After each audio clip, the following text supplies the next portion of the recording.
دوستوں السلام علیکم۔ دوستوں ایک نئی ایپیسوڈ کے ساتھ میں اسلامک انفو ٹی وی آپ کے اپنے چینل سے مخاطب ہوں۔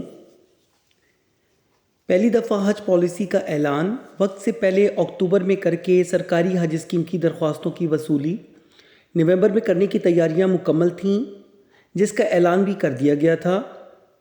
سعودی حکومت کی طرف سے حج 2024 کے لیے ملنے والا حج کوٹا جو 1,79,210 ہے، اس کو برابر سرکاری اور پرائیویٹ حج اسکیم میں برابر تقسیم کر کے وزارت نے اس سال 40 روز کے ساتھ 20 روز حج پیکج کی تجویز کے ساتھ 40 روزہ حج پیکج کی رقم 10,75,000 اور 20 روزہ حج کی قیمت ٹکٹ کے فرق سے یہی رکھنے کی تجویز کے ساتھ سامنے آئی۔ لیکن دوستوں اس پالیسی کو دھچکا اس وقت لگا جب ایئر لائنز اور بینکوں کے ساتھ معاملات طے کرنے والے وفاقی سیکریٹری مذہبی امور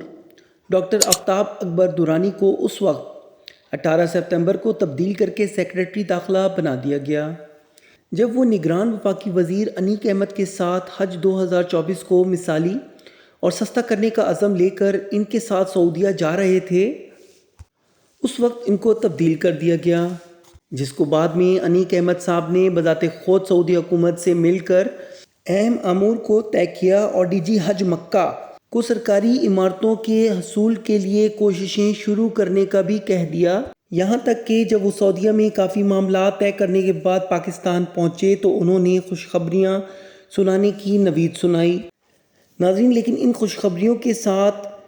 ہر سال خدمات دینے والی 904 حج آرگنائزرز کے لیے ایک ایسی خبر بھی لے کر آئے جو کسی طرح بھی بم دھماکے سے کم نہ تھی۔ حج 2024 کے لیے 904 کی تعداد کم کر کے 46 کرنے کا حکم سعودی عرب کی طرف سے جو ملا تھا، وہ انہوں نے آ کر پاکستان میں جب یہ خبر سنائی تو خبر انتہائی افسوسناک اور دردناک تھی ان خاندانوں کے لیے جن کا روزگار حج آپریشن سے جڑا ہوا ہے۔ دوسری خود ساختہ مشکل جو وزارت کو وفاقی سیکریٹری کے نہ ہونے کی وجہ سے درپیش تھی، اس کو فل کیا جا سکتا تھا۔ سیکریٹری کو ہی چارج دے کر معاملات آگے بڑھائے جا سکتے تھے، لیکن یہ آنکھ مچولی کا کھیل ہوتا رہا اور سیکریٹری کی تعیناتی کی آنکھ مچولی کے دوران 2 دفعہ حج پالیسی کابینہ کو منظوری کے لیے بھیجی گئی۔ دوستوں، وزیر وزارت مذہبی امور کو پالیسی میں اس وقت سبکی اٹھانی پڑی جب اس پالیسی کو فائنانس ڈویژن کے سامنے رکھا گیا۔ جب یہ پالیسی فائنانس ڈویژن کے پاس گئی تو انہیں کہا گیا کہ $28 ملین فراہم کریں، تو نیا پنڈورا باکس کھل گیا، نیا موڑ آ گیا۔ گزشتہ سال کی طرح ڈالر پھر دیوارے چین نظر آنے لگا۔ وزارت خزانہ نے گزشتہ سال کے ناکام تجربے کو پس پش ڈالتے ہوئے ایک دفعہ پھر حاجیوں سے ڈالر وصول کرنے کی ہدایت کرتے ہوئے حج پالیسی میں تجویز کرتے ہوئے کوٹا بڑھا کر 25% کرنے اور پرائیویٹ اسکیم کے لیے 25% کوٹا بڑھا کر 50% اسپانسرشپ کے لیے مخصوص کرنے کی ہدایت کر دی۔ وزارت کی طرف سے بھیجے گئے مسودے کو مسترد کر دیا گیا اور اسپانسرشپ حج اسکیم کے لیے نیا پلان بنا کر وزارت کو بھیج دیا گیا۔ پلان دینے والے گزشتہ سال کی کارروائی سے ناواقف تھے۔ سرکاری اسکیم میں صرف 7,000 اسپانسرشپ حج درخواستیں آئی تھیں اور پرائیویٹ اسکیم میں بھی 13,000 کا کوٹا واپس کرنا پڑا تھا۔ حج 2023 میں بعض کمپنیوں نے اپنا پورا کوٹا بھی واپس کیا تھا۔ دوستوں، ان اعداد و شمار کو اگر دیکھا جائے تو سرکاری اسکیم کی اسپانسرشپ 7,000 درخواستوں کے ساتھ بھی ناکامی کے باوجود دوبارہ اس اسکیم کو لاگو کیا جا رہا ہے، جو سمجھ سے بالکل بالا تر ہے۔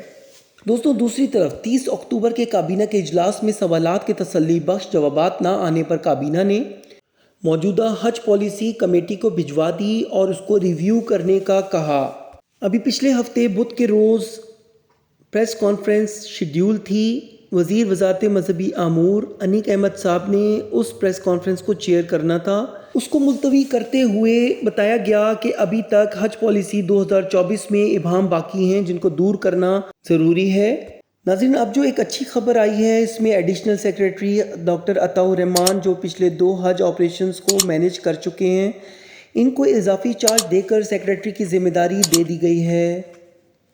ناظرین، ڈاکٹر عطاء الرحمان ایماندار اور فرض شناس افسر کی حیثیت سے لوہا منوا چکے ہیں۔ اب جب ڈاکٹر عطاء الرحمان صاحب کو تعینات کر دیا گیا ہے تو امید کرتے ہیں کہ وہ حج پالیسی جو عجلت میں بنائی گئی ہے اس کو ری اسٹرکچر کریں گے اور جو پرائیویٹ ٹورز آپریٹرز ہیں اور باقی جو سرکاری حج اسکیم کے تھرو جانا چاہتے ہیں، ان سب کی جو تجاویز ہیں ان کو سامنے رکھیں گے اور حج 2024 کی ایک مفصل پالیسی بنا کر عوام کے سامنے پیش کریں گے تاکہ اسکینڈلز کم سے کم سامنے آئے اور حج 2023 کی طرح جو عوام تذبذب کا شکار تھی آخر وقت تک کچھ پتہ نہیں تھا کہ حج 2023 کی جو پالیسی ہے قرآن اندازی ہوگی یا نہیں ہوگی، قرآن اندازی اگر ہوگی تو کون کون حج 2023 میں جا سکے گا،